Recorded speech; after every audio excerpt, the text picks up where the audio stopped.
Yeah. Get a little bit tingle. Yeah. It's got those good tingle on the mouthwash tungle. notes. Yeah. Tingle on the tungle. Yeah. Welcome once again to Chill Filtered, the podcast where we drink whiskey so you don't have to, but you probably should. Hey, you probably are. That's why we like you. Fun episode today. We're drinking one pour as opposed to the last two episodes where we drank it at two pours. We're drinking Hardin's Creek Jacob's Well, the second release of that, that brand. So it's a Beam product. But before I get into any of the notes, background, anything like that, here's a way you can support us this week. Subscribe on YouTube. Hey, if you're into podcasts where we're real, talk about life, talk about whiskey, but also just genuine. I'm not saying I'm a genuine person, but I do strive for sincerity, and I know Bryan does too. If you're looking for that, subscribe, please. It would help us out a lot. So that's the business for this week. Here's the podcast. It's been a while. I know it has. Actually, yeah. We need the full post-vacation debrief here. No, it was good. So went to Portland, Maine, and that was fun. We flew into Boston, drove up. It was only like an hour and 45 minutes or so from Boston Airport to Portland, Maine. It was great. The interesting thing as a father is that Gray is 2, Beck is 4, and we were like, hey, we have 2 king-size beds. We're going to share them with you girls. And so I took Beck, Heather took Gray, and Gray was crazy. And Beck, oh my goodness, she was an angel the whole time. And one day the girls are going to look back at this episode and be like, oh, so he didn't like Gray will be like, so he didn't. No. Gray's just 2, and that's that. And she's still figuring things out. But Beck was a stinking angel. She was such a good listener. She was helpful. She was polite. She was happy. Had just a grateful kind of little heart on her. And but Gray, on the other hand, was complete opposite. It was crazy. And I don't know. Gray was just I don't know if it was being away from home. Or I want to give her some credit because things were different, but she was contrary to the max. If you asked her to do something, she would be like, I don't want to do it. And then you tell her to smile for the camera. She's like, no, I won't even look at the camera. And it was kind of rough. And Beck had her a little bit of testing boundaries, but not as strong as Gray is having right now. And not full out fits, but semi fits of I don't want you to hold me, and she's not freaking out and screaming or anything, but she's wiggling it up when you're trying to rein her in a little bit. And but it was that's they say it's the terrible twos, and so I kind of came to expect that. But the hardest part was going to bed at night, and Heather was putting up with a squirmy girl for an hour. But then Beck and I, we just snugged. It was great. It was amazing. It was a father's dream to just just snuggle it up with your daughter. And you guys didn't trade off at all. You didn't say, okay, so you can we have did Beck tonight. For nap time, /rest time. I took Gray. And and what I had to do was I had to walk her up and down the hotel room hallways until she fell asleep, and then placed her on the bed. And that worked. But my wife, she's not willing to do that kind of thing with the girl. She'll just sit in bed and wait until she falls asleep, even though she's standing and jumping and whatever this. I'm the type of guy that's hey, if you're going to go to sleep, it's probably going to be while we're moving. And so let's just make this happen walking down the hallways and stuff. And so it would take 15 minutes sometimes for her to fall asleep, and then you just put her down. But we didn't try that at night because Heather was in charge of her at night. And then, it was great. We hit up some touristy things. We hit up a boat and went on a lighthouse tour around there. Nice. And then, I got to hang out with Trevor. And we went to this place. I forget what it's called, Independent or something. I forget. I'll have to look it up later. But we got some. We had some. They had a nice wall of whiskey, and we got to hang out with. a Shout nice out wall. to John and Cole, who were the bartenders that night. Nice. And they treated us good. We shared with them some seasoned wood and some barrel 80. And they didn't give us a discount, but they were still really nice. And then do you think they really understood what those were? Yes. In fact, John told us that he had at one point, 2 bottles of the Tornado Surviving in like 2013 or whatever. Wow. So he said when he tasted it for the first time, he's like, I drove all over the state until I could find a few bottles, and he found 2. And he said, and I was like, was it good? And I was like, but did the Tornado make it good? And he says, I don't know about that, but he's like, it was 70+% evaporation loss on that release. So it was like a very, concentrated bourbon, even though it's 100 proof. The original evaporation loss was really strong on those. Yeah. So that's what he attributed to the great taste, as opposed to the Tornado, maybe. But well, see, the Tornado sucked out all that. Yeah. Hey, it's and pressure. That's why. Yeah. Think about it. Yeah. And then we tried some Octomore. We tried probably the best Dickel pour I've ever had. They had a pick, and I was like, "You're gonna pour me Dickel as a recommendation?" And it was pretty good. It was like very cherry forward. There was also a Woodford double oak pick that was also very good. Nice. And then what was the last thing I drank? Was it some Bruichladdich age stated vintage something? No. I don't think so. No, it was Octomore. I must be thinking of something else. I took a picture. Let me look it up real quick. But it was get this. You're gonna love this. We drank I don't know if it has the number on it, but we drank the Orange Curacao Parkers. Oh, how was that? It wasn't good. It's not that I didn't like it. Yeah. It's just like I hear it like I've heard from certain people that they're like, dude, it is mind-bogglingly good. And then there's some people that are like, no, it's just what you'd expect. I am in the camp of, it's just what you'd expect. It's a weirdly orangey sweet bourbon. Yeah. And it was kind of light, to be honest. Not on the orangey notes, but it was kind of light on the bourbony notes. But I was glad I tried it, because some people were like, dude, you might love it. And I didn't. But have you ever had that one? No, I haven't. And actually, there was a post that I saw today that I almost took advantage of a little bit, getting to try some different Parkers that I never have before.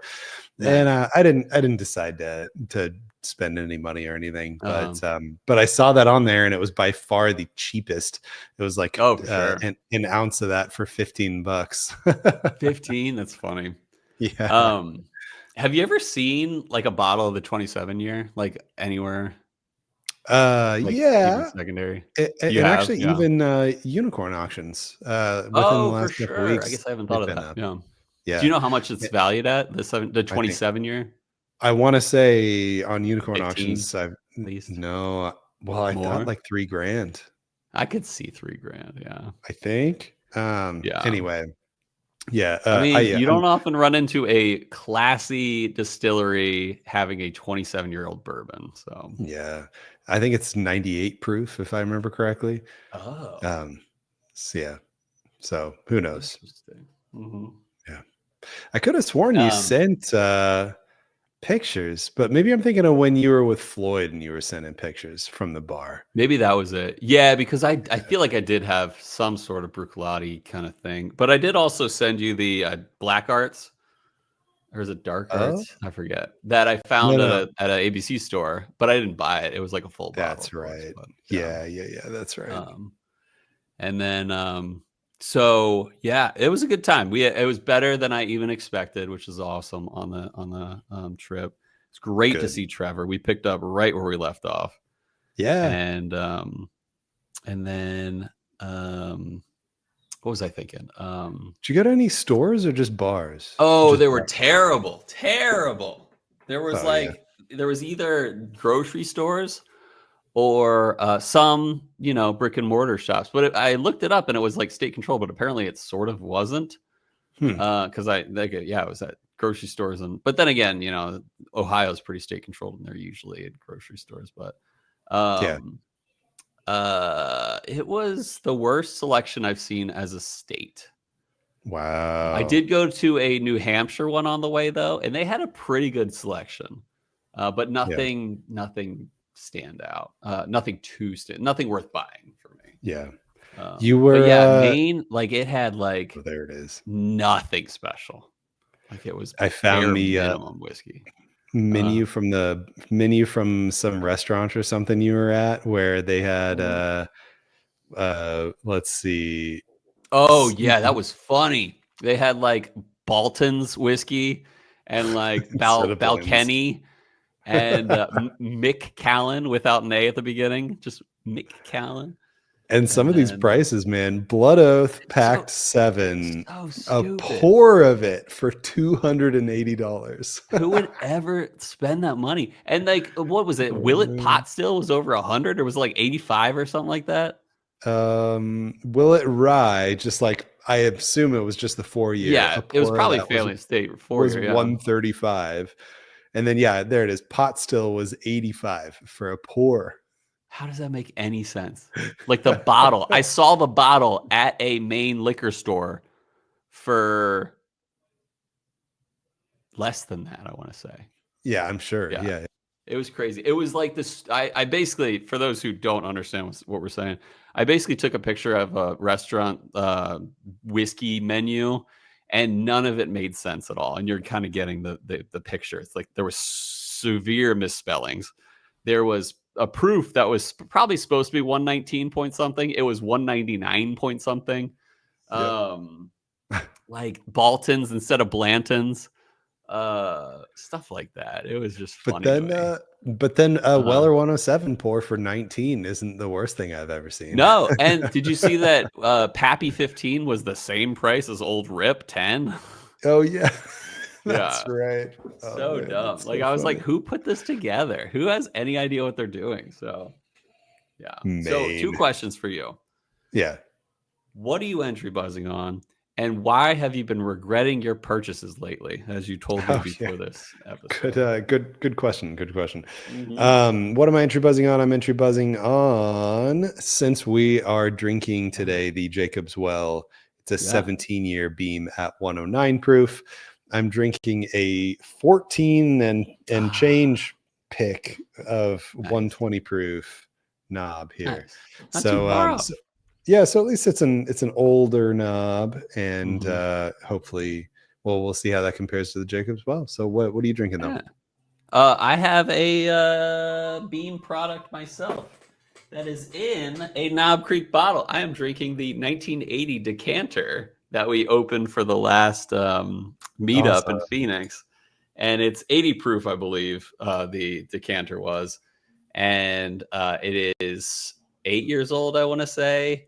And it's old Beam juice. That's all I'm gonna say. So nice. Yeah, I saw you lift that up. He lifted up a bottle of Knob 15 and with blue painter's tape on it, and I was like, what the heck is that? And then I was like, wait, blue painter's tape, that's what I use. Oh, he used it all right. So now I'm gonna pour. Remember this? That's Hughes, right? Colonel Hughes? No, this is that Hogshead guy, Bo. He sent us some Beam juice that was like, I forget what the stuff about it was, but now it's me too. All I remember is that we like guessed it very well. Nailed it because we're good. And so why have you been regretting your purchases lately? I just have way too much whiskey. Like I've got so many bottles that I bought because I wanted to try. So there's like 4 ounces missing from it, and then it's been in a cabinet for like 2 years. So we were just talking about Ode to Isla, and like maybe our strategy moving forward is that you and I split a bottle of Ode to Isla moving forward every year. Just I need to be making more choices like that if it's Yeah. just something that I want to try and have maybe like 2 to 3 pours of, but Yeah. otherwise it would sit in a cabinet for 2 years. So that's pretty much it. And it's just I'm actually kind of running out of space in Mhm. the floor cabinets behind me here, Nice. where More I'm like, whiskey time. well, yeah, that cannot happen in this house, It's too nice a for house. Oh, with the organizational baby too, reasons. yeah. Is Well, she actually, walking yeah, full time? I wasn't even thinking about that. But anyway, yeah, is she walking? No, and actually, we Mm. are not sure what's Concerned? going on. No, That's we're all not good. concerned, but like she just like she was so close to walking like a Mhm. month and a half ago. Yeah. Like 6 weeks ago, she was so close and she took a couple steps Yeah? uh on her own and stuff, but like since then, she just has no desire to Huh. try on her own. Weird. You, like, stand her Eh, up and she's like, "Nah, I'm good." yeah, she just sits right back Weird. down again. And Mm. and also when we stand her up, it's like she still seems really like teeter-tottery, where it's like Yeah, I feel like she would have kind of gotten a little more balance by now. But yeah. if you stand her up and try to get her to walk, she still really relies on having to hold your hands, and she's like, Mhm. oh, almost falling over. Oh, So anyway, it's I guess it's just stalled way more than we yeah. thought it would stall, but there's no obvious reasons why, and we're not actually concerned about any way she's Yeah, learning or developmental or anything. anything. Yeah, Yeah. Mhm. developmental, that's the word I was trying Yeah. to find. But yeah. That's cool. Nah, she'll get there. Maybe, hopefully it happens soon and not over our meetup I weekend. know. Well, and just with her in daycare now, and she's around Mhm. a bunch of kids who are walking Oh, that are around walking. all Yeah. day. So it's like Mhm. I feel like any day, it's got to Yeah, just be one of those instant click things. Just totally. like someday she's just going to start walking everywhere, Yeah. and it Mhm. like maybe I'm reading too much into the fact that there's not a steady growth in the right direction. Yeah. And maybe it's just that this is just the way it is until Yeah. something clicks, and then instantly it's another Dude, way now. I've heard of, like, kids going a while. Like, not, Yeah. like, I met someone recently, like, probably a year ago, to be honest, actually, Who still can't and they were walk. Yeah. like, "What's that?" You met No, someone yeah, they recently still who can't still can't walk. They walk. still just Yeah, I get know. It's strolled crazy. around. No, but their kid was, like, probably close to 2, and they weren't Mm. walking, and they Mm. were just like, "Yeah, they're just not interested in walking," and I'm like, "Oh, oh." But every kid learns to walk usually Kids most of these the time. days. Yeah. Yeah. Kids these days and their Game Boys, they have no need to walk. They have AI Yeah. for that. So, Exactly. yeah. Back in my day, we had sticks, and we liked it. Yeah. Sticks and It hoops. You roll the hoop down the street Yeah, with yeah, your roll the stick. hoop Yeah, along yeah, the road. Yeah, it was it yeah. was it was While better a than guy yeah. on a bicycle with a gigantic tire on the front goes by, Mhm. and he raises his top Yeah. hat like this. Yeah, yeah, Yeah, exactly. yeah, Yeah. Barrels being, dragged or rolled down the street, stuff like that. yeah. Sign me up for that. Yeah, Yeah, roll one my seriously. way. Yeah. What's the last thing you purchased, whiskey-wise? Ooh. Oh, the Found North take. Oh, that's right. Yeah. Yeah. Is it a season 5? No, it is a unique Oh, bottling. standalone. It is in the bottle shape of standard releases, which is Ooh, tall interesting. bottle. Yeah. Yep, it's a Found North tall bottle, and it's a kind of a red and black label, and it says 10 years of take, T8KE, Yeah, yeah. the guy Mhm. who does the Reddit single barrel program. Mhm. And from what I understand, it essentially is batch 11, but Nice. finished in port. Yeah, I think Okay. port. I don't I'm know, mixing white up or my red. batches. Batch 11 was the blue label most recent. Okay. Yeah, I think it was batch 10 that I thought was pretty good. Yeah, That batch 10 rings a was the bell. second weeder batch. That's Yeah, right. Yeah. Mhm. yeah. Wow, we're What was the probably last due thing? for a new release soon, I knowing how know, that's fast what I they've was been thinking. going lately. Yeah. What When's was the last thing Hoverhawk that 2 coming you? around? Oh yeah, that's true. What's the last thing you bought though? ABC store. I feel like I haven't heard anything going on with you lately. No, I think it was that. Yeah, it was that Cognac. Barton, the 1792 port finished or whatever.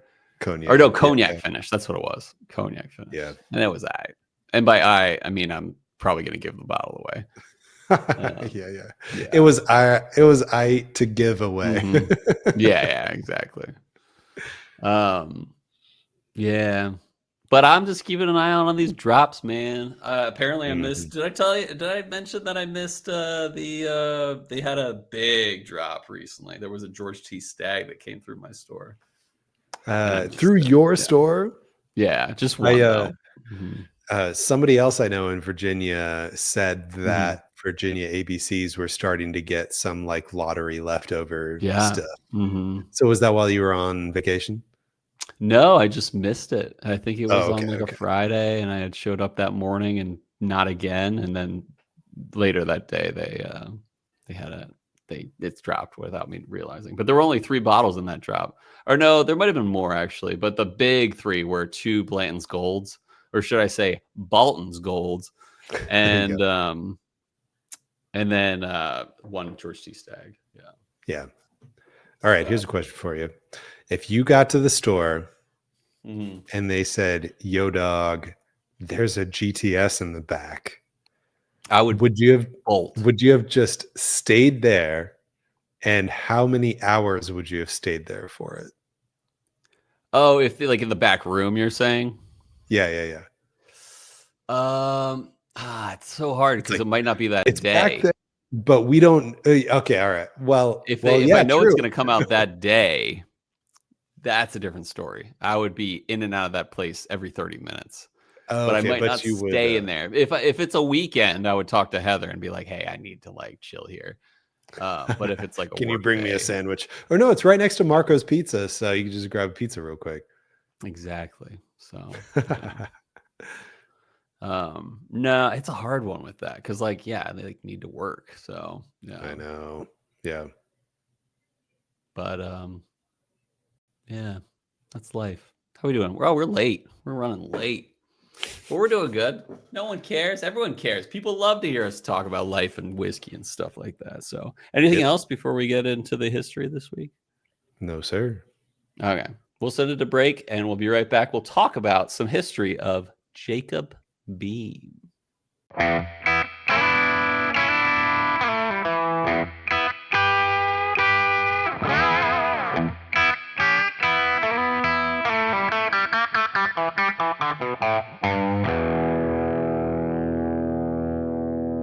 This episode is sponsored by Andrew and Melissa Loudon. That's right, like loud and clear. And honestly, that's the perfect name for them because their support of Chill Filtered has always come through loud and clear. They're a Florida power couple, the kind of people that make sunshine brighter and hurricanes second guess themselves. Andrew's the guy you want pouring your next dram. Melissa's the one making sure you don't forget to actually taste it. And together, they've got the kind of energy that makes whiskey taste just a little better. So here's to you, Andrew and Melissa. Loud in your love for whiskey, clear in your awesomeness, and absolute legends in the Chill Filtered family.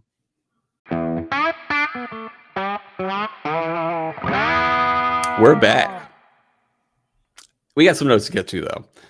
Real quick, we have a Chill Filtered meetup. It's probably too late. No, it's not too late. If people want to come, they can come, especially if they're in the Midwest area. I'm talking to you, Caleb Olson. We're doing a meetup in September, 19th through the 21st. We're going to be in Madison, Wisconsin. We're going to be eating good food, drinking good drinks, and doing a barrel pick with Driftless Glen and Baraboo. A rye, cast strength rye pick too. So like prepare your minds, everyone. It's going to be awesome. We got a bunch of people coming already, and we'd love for you to join us if you aren't already. So that is the business beside the notes. But one big thanks to Zach A, also known as Static Zach, who provided the pour we're drinking today. So big baller shout out to that guy. Thanks, Zach. So this isn't our first Hardin's Creek episode. I didn't look it up in the moment, but I want to say it was episode 335. And that was the last time we drank Hardin's Creek, and it was the Boston release, if I'm not correct, or if I'm not mistaken. It was Boston, 335, right. And it was the Kentucky series, and it Dang, was this guy's Boston. memory. This guy's got a memory to him. No, I looked it up earlier, and I forgot it since. Nice.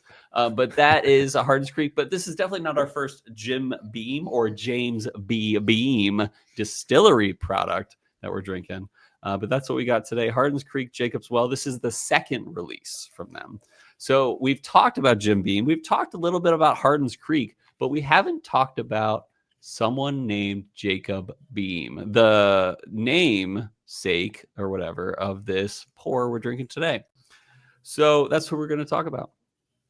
Jacob Beam, originally Johannes Jacob Beam, or I'm sorry, Jacob Boehm, spelled Boehm, but pronounced Boehm, apparently. Interesting. Like, oh, put on the mask and my name is Boehm. But he was a farmer and a miller of German descent who settled in Kentucky in the late 18th century. That's the 1700s. Like many settlers in the region, he found that surplus corn could be turned into whiskey, a commodity that is far easier to transport and sell than raw grain. And this was a common practice among frontier families, but Jacob stood out in both scale and consistency. In 1795, he sold his first barrels of Old Jake Beam sour mash, and this wasn't yet a like commercial brand in the way that we think of whiskey today, but rather whiskey made on a farm still that had been.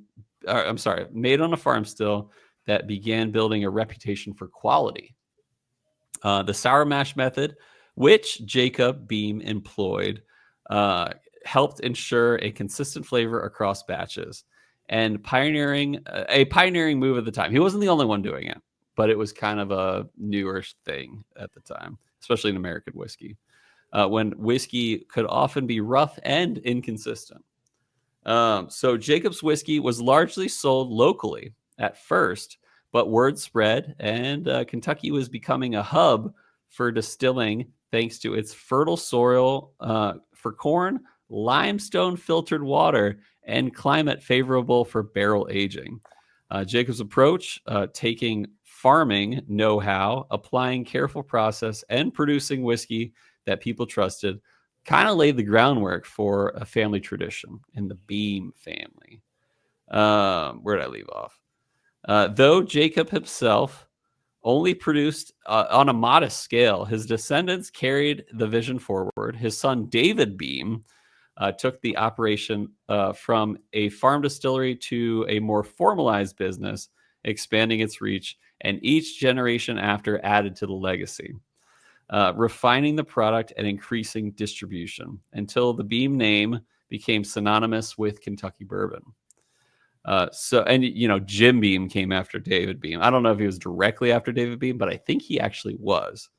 So while Jacob Beam might not have lived to see the global recognition his family's name would achieve, it all started with him, a farmer turned distiller who sold his first barrels over 225 years ago.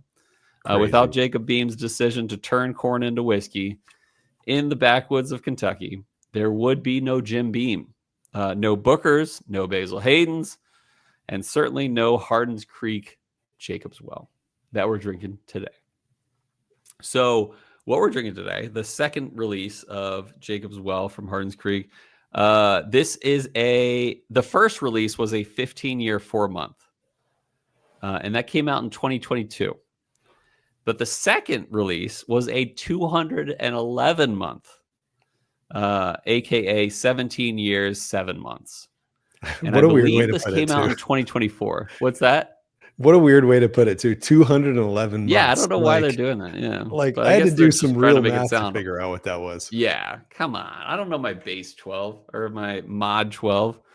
But yeah, this is a blend of two high-aged bourbon components. Apparently, one of them was like typical beam mash bill, high corn, and then the other one was a high rye mash bill bourbon, similar to like Old Grandad. 109 proof, 17 years, beam product,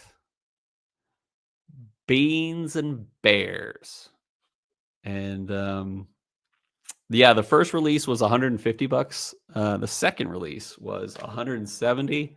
What do you say we pour this John piece out and get Very good. sipping? Yeah. I'm Yeah. excited. I've been Thanks again, I've been Zach. wanting to do this for so long. I think Zach got this to us like a year and a half ago. Okay. This has been around for a long time, and I just like I love Beam so much. I love Knob, I love Booker's, I love everything. Yeah. And so I was always super excited to try this. So And you here we never go. have. I never ever have. Another whiskey miracle. So I will say something is that, yeah, 109 proof and 17 plus years for no finishing on this. It's a nice and dark. It's not too dark like a port finish or something like that. But for a unfinished bourbon, it's kind of got a nice darkness to it. Ooh, great nose. Great nose. I'm getting blackberries, almost a wild turkey, well-aged wild turkey nose. Yeah, dude, color is great on this. Oh yeah, this Good. nose is so No much better than peanuts either. the knob pick. Mm-hmm. Comes across more light caramel, kind of Yeah. kind of like a white sugary candy, whereas the Jacob's Well is Mhm. more like stewed fruits and leather, kind of darker. Nice. No, I think I agree with the stewed fruits. It is really, really fruity in a dark fruity way, like you said. Yeah. I am not getting any peanuts, which I worried No. about. I don't Worried it's about not that I because you don't don't like like that very peanuts. much? I think it's an overpowering note. Ah, that makes sense. That makes sense. I like it though. I want to be overpowered by peanuts. That's it's a fetish That was of a mine. nickname in college. It was a long nickname. Okay, gonna go sip it. Yeah, great. There is a tiny plasticky thing going on the nose for me. There's a little bit of synthetic funky, like I just opened a package of some plastic something, and you can just smell that it just like needs to degas for a couple days. There's a little bit of that going on this pour, and I'm not sure why, but full transparency. This is one of the greatest things I've ever drank from the Beam Distillery. Wow. I mean, it's not like heavenly status. It is very good status though. And I'm not getting any peanuts, and it is fruity. It is well aged, not overaged. It is well aged. I dig this thing. But here's my thing about Jim Beam is that I respect them. I somewhat like them, but often their better products are over peanutted. So this isn't. I love it. It's got like the perfect proof point. Yeah, it's true. I can't believe that this is 109. Yeah. I would have pegged this higher. I think I would have said A little bit, maybe 116 to 120. Yeah. Mm-hmm. So like the fact that it tastes the way that it does and it's down at 109, like it has this intensity, and nothing about it has to do with youth or heat or anything that like you feel like you'd be fixing by watering it down. Yeah. It's more so just that like it has this intensity of something that is 116 or 120, but it's actually down at 109. There's a smidge on the finish, late on the finish, after you sit and monologue for 90 seconds, you'll finally taste this like kind of rye spice on the Mhm. back end. It's like I'm familiar with other knob ryes that I've had that it's Mhm. like it kind of tingles like a menthol burn when I can see that a you little. breathe out like wintergreen gum, and Yeah. then you breathe in and breathe out. You kind of feel like a cooling Yeah. effect. I Or get that like a little bit on this. mouthwash. Like, Yeah. get a little bit tingle. Yeah, yeah. It's got those good Tingle on the mouthwash tungle. notes. Yeah. Tingle in the tungle. Yeah. Um the finish is not bad. It's just short to me. It's not this super long finish to me. Um, hmm. I agree. It doesn't really it's it's really just a tingly finish. Tingle on the There's tungle. no there's yeah, the tungle really gets tingled with this. Super There's tingled. nothing that really like elevates this Um, to take you on a journey kind of level, but yeah, um it is a little one note in that way, I guess. true. That's a good point. It's going to be a tough rating actually, cuz like I think that you can tell there's real craftsmanship here and that it is a Totally. very good whiskey, but it's Mhm. just not like it's not checking a lot of boxes for a lot of things that I want to taste when I taste a really good whiskey. So you don't prefer what beam product would you prefer to this? Booker's the reserves. Really? Oh, I should just pour some of that right now. I Do will. it. Let me I What was did 2 the drops age of statement water, on the but reserves? What was like the minimum there? I don't know. Let me look. Let me look. Hmm. Hmm. Oh man, the water pour didn't get better. Dang it. Booker's reserves 8 years, 2 months, 12 Days. days. Not 11 days, 12 days. I bet you they waited until midnight for that one. They're like, dump That it. get that extra day in there, yeah. Yeah. Have all the workers stay until midnight just to Yeah. make sure you get that extra day on there. Yeah. You don't want to overage it. Yeah, you'll recoup those costs for sure, dude. Yeah, exactly. All right, I guess Uh, I'll let that fresh pour sit for a sec while I do my water. so great nose with the water pour. Not as great a palate, but I'm gonna give it one more shot because I was kind of talking through it. I did want to sip my knob 14-year pick one more time, and it really does. It comes across more youthy, Yeah. in that like there's some ethanol there on the Mm, knob 14-year pick, and it is really it's kind of stale caramely okay. relatively. Like I Yeah. don't know what stale caramel tastes like, but it's But I think like it is. it's just not very flavorful caramel. Like it's Yeah. still caramel, but it lacks this like richness that I expected Mm, on the pick. So I do think I like the Jacob's Well more than the pick overall. nice. Um, I do not like it with. I mean, it's not that I do. I don't like it as much with a little water. There is a floral note that comes out that is not my jam. Um, it's weird. It's like actual like flowery on the Hmm. palate, but not the whole thing. It's just this little note you get in it. I'm seeing the blackberry, the wild turkey blackberry that you called Mm-hmm. out earlier. I'm seeing that more on the water pour. But that didn't necessarily make it better. It's just there with the water. Mm-hmm. All right, one last sip of this water, Poe. Oh man. So I'm nosing the reserves. Maybe it needs to sit a little longer. Maybe Maybe it it's my does Glen. I don't know. because There's it's something bookers. very synthetic-y about this now. And I know this is a better pour than that. So I'll give it another chance. I'll set my water pour one more time too. Let's see. I'm dropping a cube right now. Nice ding. Nice. Ice ding right off that rim.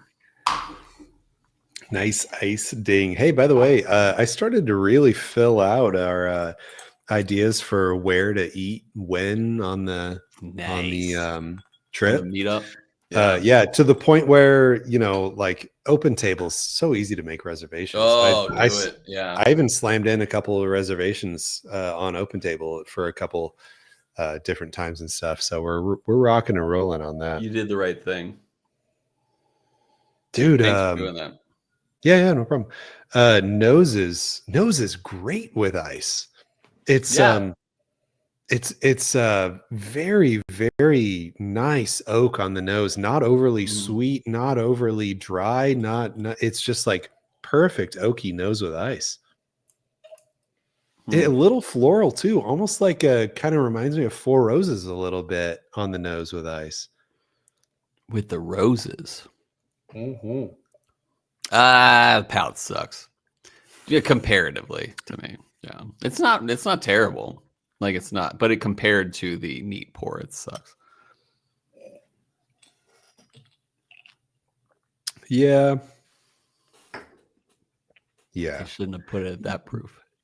Granted, I didn't leave the ice in there very long before I just slammed it, but I thought it was okay. I thought it stood up to the ice pretty well. Stood up to a little bit of ice for a little bit of time, but yeah, no. I mean, I'm just trying to justify it. Who am I going to impress here? Knob Creek. They're going to call us up and be like, "Hey, we he hated it with ice. How dare he? We want to provide you with a lifetime of whiskey now." I forget. I don't know if we reached out to Jim Beam or not. I know we reached out to Brown-Forman and it went flat. I can't remember. We'll try again. I don't think we have reached out to Knob. I don't think we have. Reach out and touch Knob. Jim Beam. Yeah, we got to reach out and touch them. But also, I don't think I technically probably reached out to the right person at Brown-Forman. So I'll try something again. Did you reach out to Mr. Brown or Mr. Foreman? Mr. Foreman. George Foreman. Yeah, he's dead now, so that makes sense that he's not around. Did George Foreman die? Dead? The grill guy? So, yeah. Oh, we need to know. Yeah, because like that was around the time that like he died. Oh, he died this year. In March. Wow. Yeah. So never mind. I was thinking that was about the time where like Kimbo Slice died and like I want to say like I don't even know who that is. Dude, he was like that. He was like a fighter guy that was kind of like a street fighter guy that got a reputation. Well, now I'm not surprised. I don't know who that is. And then like I just remember hearing one time this guy say, you know, all these like legends are dying, like Prince and Kimbo Slice, and I forget who else he said, but he's like, I've realized what's happening here. And he goes, God's assembling his posse. And I thought that was really funny, especially with someone like Kimbo Slice. Yeah. I just sipped Booker's Reserves, and goodness gracious, it has too many peanuts for you, Cole. It is like, is Booker's their line of the most peanutty distillate that they create? Like Booker's, I swear, probably is where they put all the peanuts. They steep peanuts in the barrels for Booker's, probably. Yeah, definitely. But yeah, the reserves is fantastic, dude. But it is hella peanuts. And it is more viscous than my pick that I was drinking earlier and the Jacob's Well. Booker's is more viscous than those two. It is thicker, it's heavier, sweeter, and it's way more peanuts. I like that because I'm a big time dessert pour guy. I love my sweet syrupy stuff.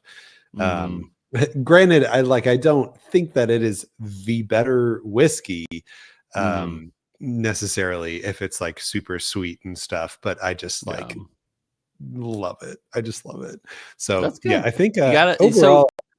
Yeah. I like Booker's Reserves overall, but Mm. yeah, the Jacobs Well still better than the knob pick for sure. So this is where I am, when you get so old in the Like whiskey me. realm, not that I'm old, but like I've, been drinking whiskey competitively for many years. No, I'm kidding. I have been, um, the longer I've been around in the whiskey world, the more I realize that like not everyone likes my favorite things, or at least not everyone prefers my favorite things. Like, for example, seasoned wood. Like, some people are like, no, it's sweet, it's appley, it's amazing, but it's just like, I mean, heck, we did that episode where we compared your favorite versus my favorite, and they're very different pours, but you True. have your favorite, I have my favorite. And, but it's like, you appreciate what, the different pours, but, it's this kind of differentiation here that I like this. This is one of the best Jim Beam products I've ever had. But you prefer the peanutty varieties, which is fine. So, And coming back to the Jacobs Well, it's got a dusty characteristic where like legitimate dusties where like well, I've never had it, so I can't exactly comment on it, but like a Wild Turkey 101 cheesy gold foil, like oh, dude, I some, can't wait to try that one day. I know, yeah, someday. Those are like proofed at like a medium proof, Yeah. It's older, like dusty whiskeys are typically like 100-ish proof around there somewhere, Yeah. and they're really old and whatever.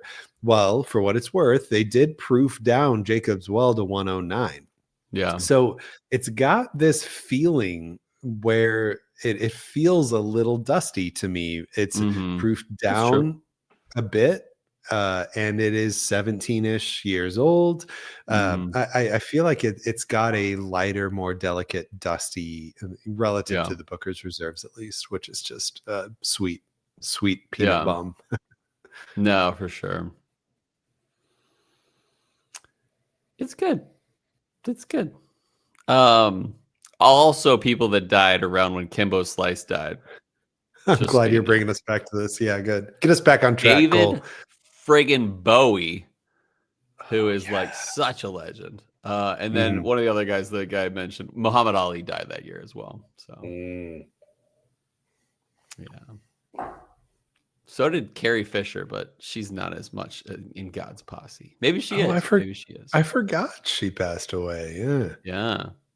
George Michael also died that year, within a day of Carrie Fisher. The guy from Arrested Development? No. No, I'm kidding. That'd be funny. I've been compared to him. People are like, I heard one guy say he looks like when George Michael had a beard at one point. He's like, yeah, you look like George Michael. And I'm like, I don't know what to take of that. I'm not like against it, I guess, but anyway. Weird. All right. Now that we got to review. We got to rate. Rate. I give this a flat 9.0. It is hub and what for Beam, but it doesn't really stretch much beyond that. Let me look at the secondary rating scale after you give your notes or your rating. Yeah, I think I'm seeing if I can talk myself up from B+, because right now I'm sitting B+. The B category is well above average. It does clearly stand out. It's very good. It has nothing I can say about it, and nothing negative I can say about it.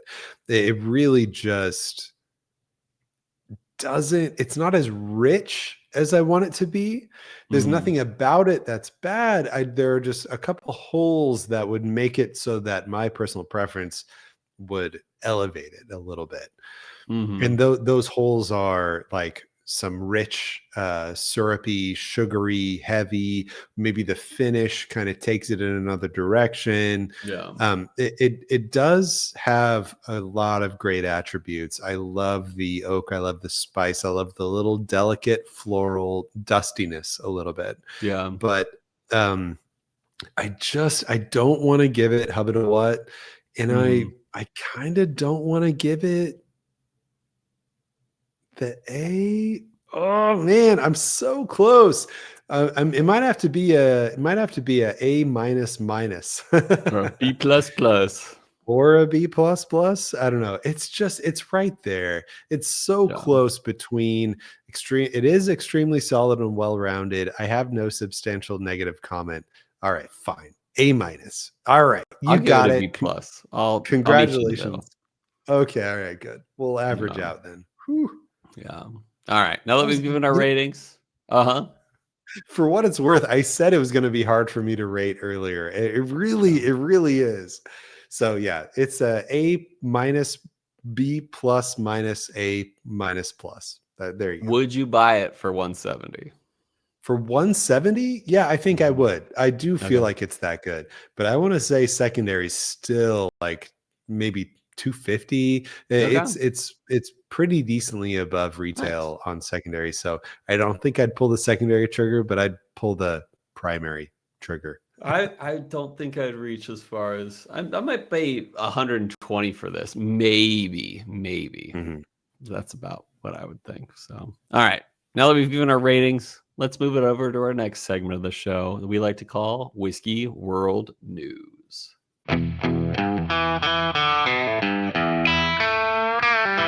All right, everybody, welcome back. This is Whiskey World News, and today we are reading another article from Corey McCauley, such a good friend of the podcast. We're reading from him again. Sazerac PR reached out and let us know this very important thing. Yeah. Buffalo Trace Distillery today, or the other day, announces the John G. Carlisle Cafe, a new permanent dining option slated to open in spring 2026 on the distillery's grounds. Named in honor of U.S. Congressman John G. Carlisle, a pivotal figure in both American Spirits and Buffalo Trace's distillery history. The cafe will bring an entirely new visitor experience to guests looking to enjoy food and beverage on site while visiting the distillery. Located on the first floor of the Elmer T. Lee Clubhouse, the John G. Carlisle Cafe is a 4,900 square foot facility offering indoor and porch seating capacity for 70 people. Honestly, not a lot of people. No, I would have thought that the Buffalo Trace Distillery food option must be bringing in peeps. I guess. I don't know. Primarily serving lunch. So, okay, I guess they just want it to be like a small lunch thing. The menu features fresh, made-to-order items such as sandwiches, salads, soups, and more, as well as a kids menu. Bring your kids to Buffalo Trace so they can experience whiskey firsthand. Additionally, the John G. Carlisle Cafe will offer guests a limited cocktail menu. Will offer kids a limited cocktail menu featuring select Buffalo Trace products. They could make a lot more money than that. Like they would probably have to do another building because I've been there and like they probably need a little more space. But like they could make, people line up in the morning there and like for, to buy whiskey, but like they're busy. It's one of the top spots in Kentucky in terms of distillery tours. They could make a lot more money than 70 people capacity. So yeah, but that's 70 people Buffalo Trace for you. Yeah. They could make a lot more money. There's a little bit at the end of this article I forgot to read. It says doo-doo here. Was that you? Doo-doo. Yeah, I wrote that. Okay, wait, now hold on. Did you say you've been to Buffalo Trace? Yeah, you didn't know that? Dang, no. So I've never been to Kentucky. I've never done anything whiskey related there. Dude, we gotta go. Like, obviously, we have to someday. With our connections there, we could get like a Freddie Johnson experience and more. All we do is reach out to Amy Presky and she'll hook us up. Well, yeah, she probably would through her connections. Well, I don't even mean Buffalo Trace, actually. I'm sure we can get some great experience. Amy would hit her, set us up. For sure. Amy would hit what? Sorry, you want to finish that? Would hit us up? Sorry. But I had to. But I No, I mean, the time that I went there, I got like an insider tour. This is when I was writing the blog. Yeah. So if I got a insider tour while I was writing the blog, like, could you imagine what kind of insider tour we can get now? Awesome. Yeah, that That's should cool. be our 2028 meetup. Should be at Buffalo Trace. Well, you know what's going to happen? As soon as one of us or our listeners get a Sazerac name draw, that's just what's going to happen. So, yeah, obviously. Yeah. No doubt. So, yeah, and for the record, for those who are on the Sazerac barrel pick thing, hey, you could go to some Lamo and get your group into the barrel pick, or you can go through Chill Filtered and we'll all have a ball, man. Not lame. We're gonna have a ball. No lamos here. Did you get the extra point for putting in the Saz? Oh yeah, I called it my high proof Sazerac traditional cocktail or something like that. So I asked Google Gemini to make me some cocktail ideas. More brilliant. Yeah. Yeah. So. You know what I should have done? This is the Sazerac whatever cocktail. It's 1 part Sazerac, 2 parts Sazerac, and 1 part Sazerac. Yeah, they'd still take it. They'd still give you the point. I know. Yeah. Like, don't you worry. You can call it the Sazerac 95, and you can do one part Saz 90 and 1 part Saz 100. That'd be great. Genius. Yeah. Yep. I made sure to get it on. I got it. My wife got it. Nice. Chill Filtered got it. Yeah. I got to do my father-in-law. He's got one under me. What a guy. Tracy. Yeah. Earlier you said without having to build a new building or whatever, like I have just zero doubt in my mind that if they would take the extra steps to build another building or whatever, they could have reached way further. And I mean, I get money.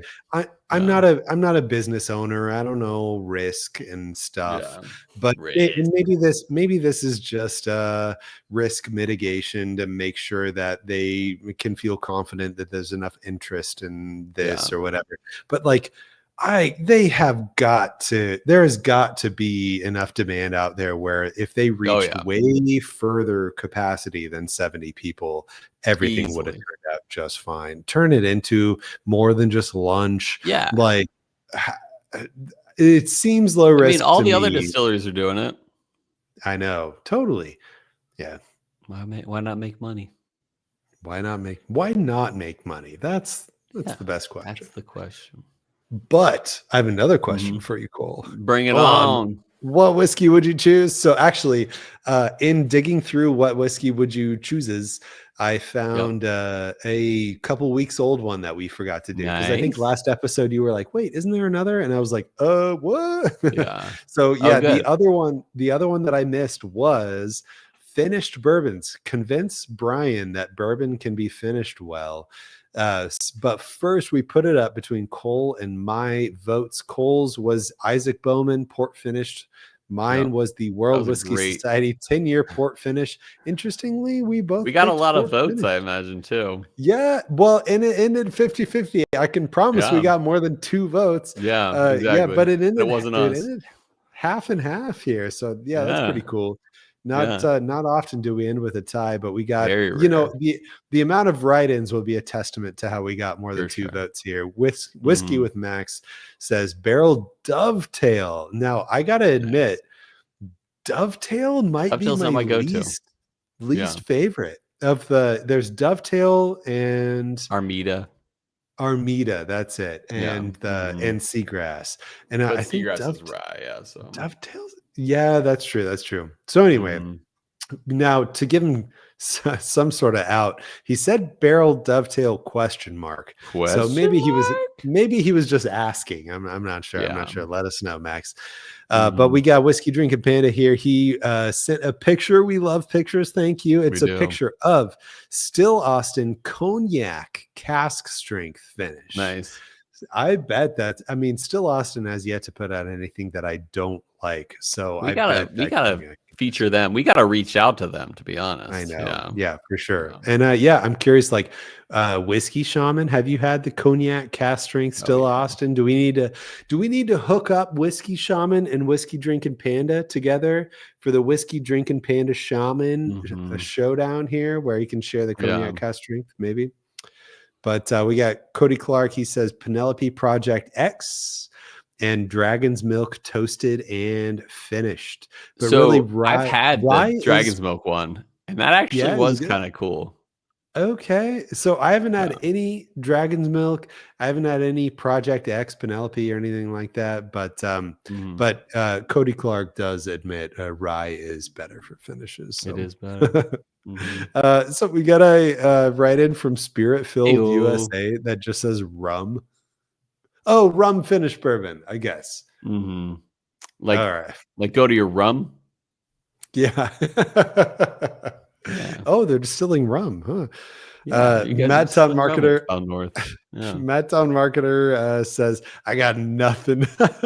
There was a Nulu honey barrel finish I liked once. Does that count? Yeah, I could dig a honey barrel finished bourbon. You know what? Crazy. I love sweet. I've never had honey finished anything. No, you've had Rio. Oh, that's true. Partial Amburana and honey. That's true. Yeah. I've never had a full-blown honey finished anything. What do we have? Bell Mead we featured on the podcast one time. They did a honey barrel with me and Robbie. It was good. Dude, so the Bell Mead honey barrel finishes like those show up on secondary all the time. People pay way too much for those. Really? Like that was a really cool thing you got to try, or so it seems. Yeah. Anyway. Yeah. Oh, wait. Matt Town Marketer also says, could you offer a none of the above option on this week's question? Yeah, we'll consider that for Mr. Ben.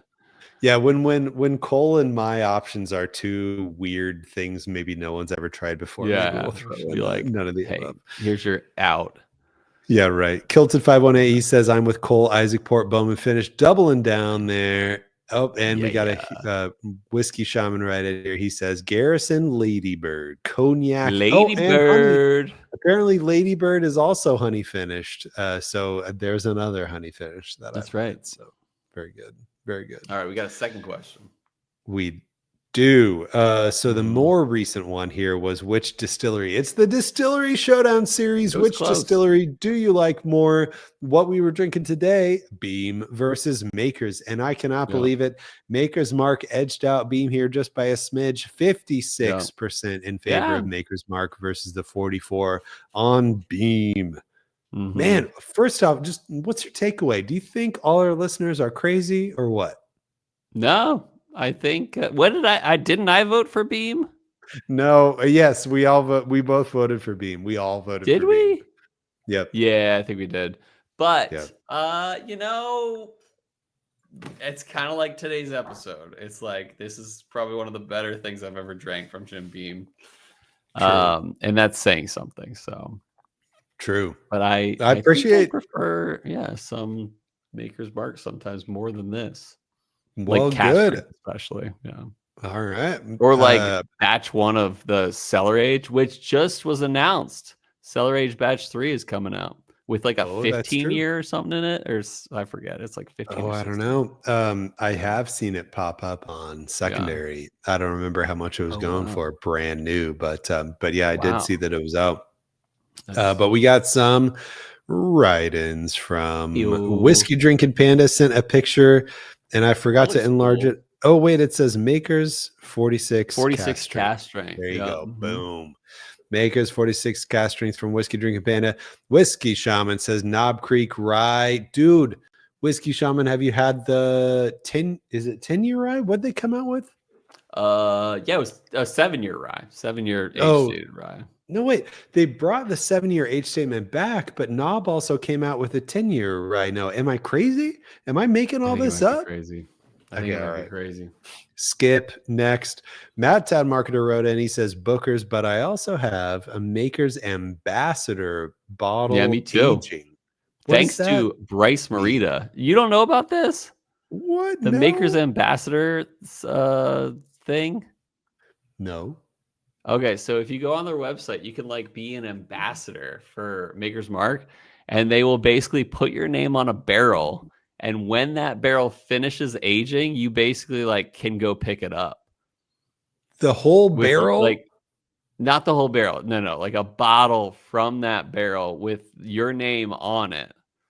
Oh, It's that's kind of cool. You should check cool. it out.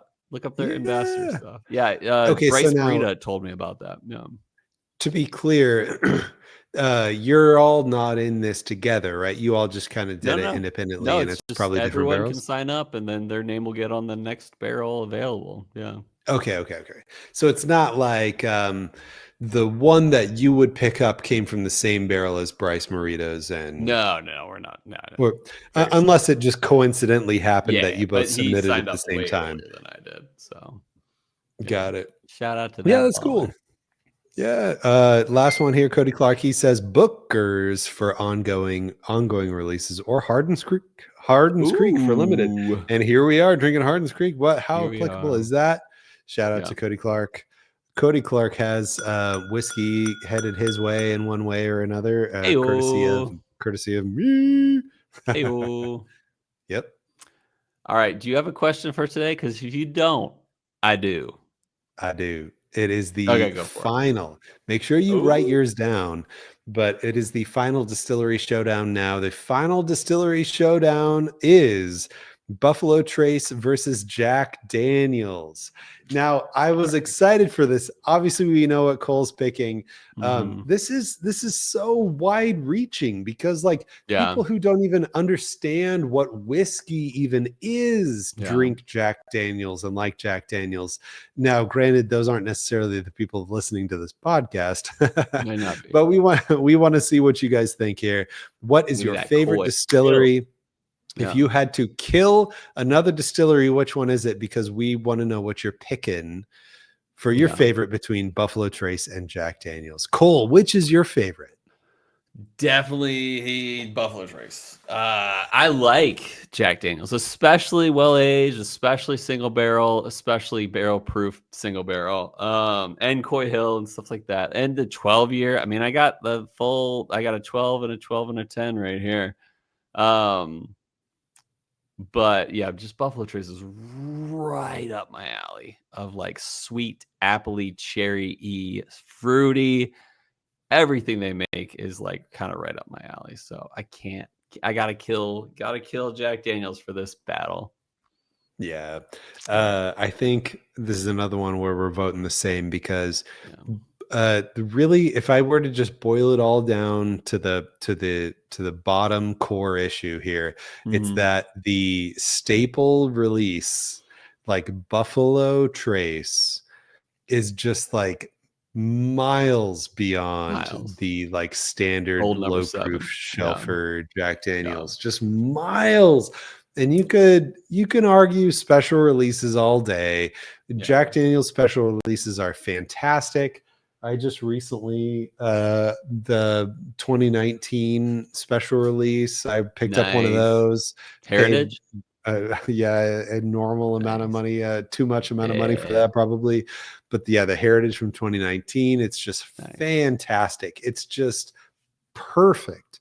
But then again, Buffalo Trace releases are also perfect, man. Like some things I've had from them are some of the best things I've ever drank in my life. So when you take all those equivalencies out and get down to the bottom, Buffalo Trace's shelfers are so much better than Jack Daniel's shelfers. So that's it for me too.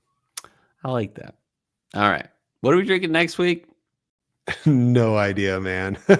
Let's actually definitely for real do a 2-pick Tuesday. Yeah, for sure. For real. We'll think of something, guys. We'll put it out on Tuesday and you'll see it before we drink it next time. But I'm excited. We got some good options this week. And then we are going to have to plan a drink along soon. So keep an eye out, Patreon especially, people, when we're going to be doing our drink along. We got to plan that. Even though you have made efforts to plan that, I haven't responded. So I wondered if you even knew. No, I've yeah, been yeah, asking you for like weeks, like, hey, when I do you want to know, do this? terrible. And then here's a question. You don't have to answer this, but do you know what you're bringing to the bottle share in Madison? Okay, I have Are you gonna hide ideas. it? Oh Uh-huh. yeah, yeah. I don't even Nice. want you to know what I'm bringing to the bottle share Epic. for Madison, but I have ideas for what I'm gonna do. So we'll see Nice. how it plays out. I love to hear it. So show up in Madison. That'll probably be on Sunday. I forget what. No, I'm gonna No, no, no. maybe Saturday. Friday night, I believe, Oh, is the Friday night. tentative Okay, cool. schedule. Yeah, Sweet. yeah. Dude, I'm so excited. It's gonna be Friday amazing. night. Wait, we got to tell the people what day is Friday night. Just in The case you want to 19th. come, we'll be at Ben Klepsig's house on Yeah. Friday, September 19, doing a Dude, bottle share, and then the we should pick get is on the Sunday the 21st.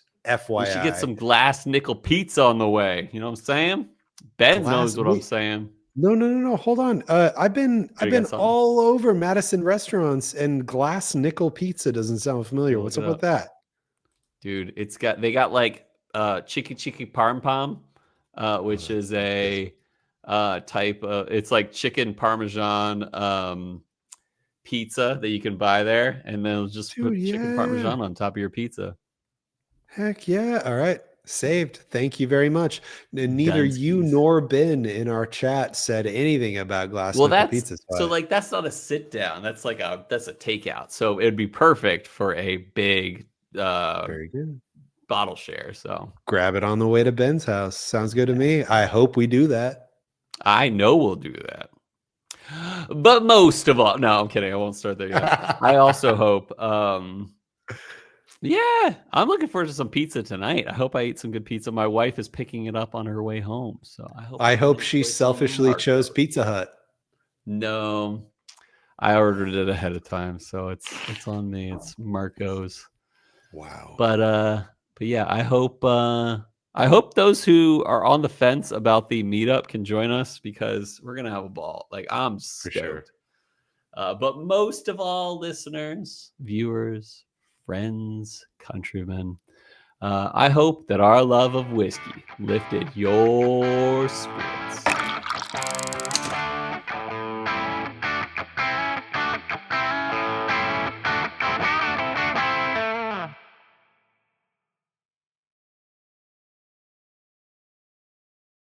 It says doo Mhm. doo here. Was that Doo you? doo.